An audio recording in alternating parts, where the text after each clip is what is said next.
Impostor by Don Carey. Thank you, Austin, and thank you for voting to let me go, because I have a confession to make. I'm not really a speaker.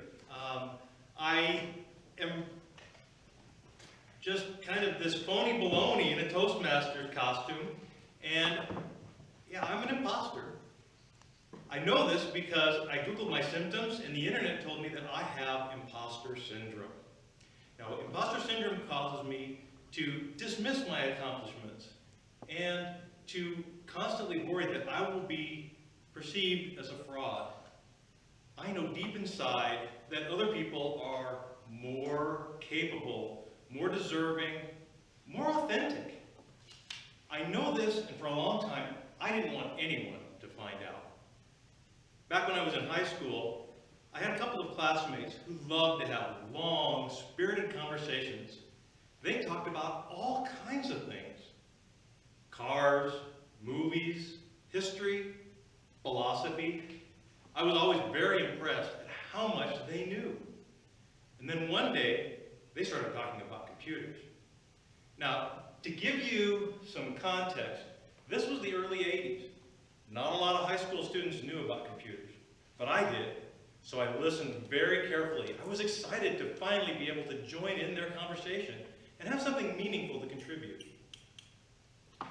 Ladies and gentlemen, these guys did not know about computers.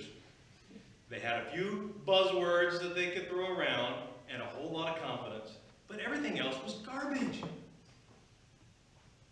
I suddenly realized maybe everything else they have been saying is a bunch of garbage too. These guys were imposters. They didn't know what they were talking about. But what was worse, they didn't realize they were imposters. They actually thought they knew what they were saying.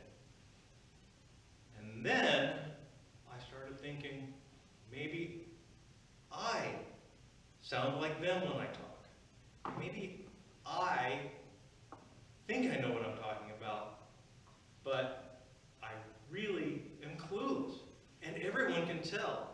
And that very idea just terrified me. So I started avoiding situations where other people might realize that I was a fraud. Seemed like a good idea at the time, but it wasn't. It was actually a mistake that cost me dearly. I wrote my very first computer program as a little boy way back in the 70s. I always knew I wanted to grow up and be a computer programmer. I went to college and got a degree in computer science, graduated second in my class, and I was really pretty good. It should have been very simple for me to get a job as a programmer right out of college. But there was a problem. Most of my classes used the Pascal language. All the job postings wanted someone who could program in C or C++. I probably could have learned another programming language, but I didn't dare apply for any of these jobs. If I did, then everyone would know that I was just an imposter who claimed to be a computer programmer, but didn't even know how to code in C. So I took a job in technical support where I knew nobody would ever discover I was an imposter. It was a respectable job. Came with higher stress levels, lower pay, and set me on a very different career path than what I had imagined for myself. I did eventually get a job as a computer programmer, but not until over 10 years later.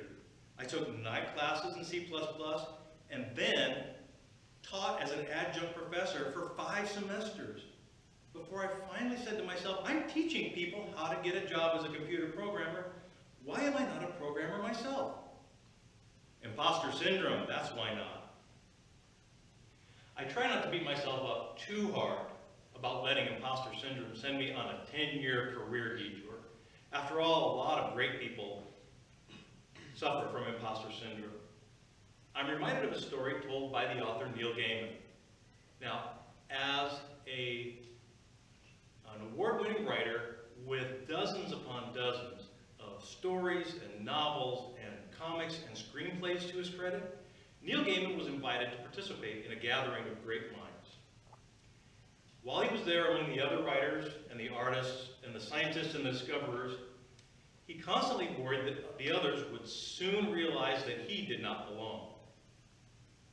During the conference, he struck up a conversation with a polite older gentleman whose name also happened to be Neil.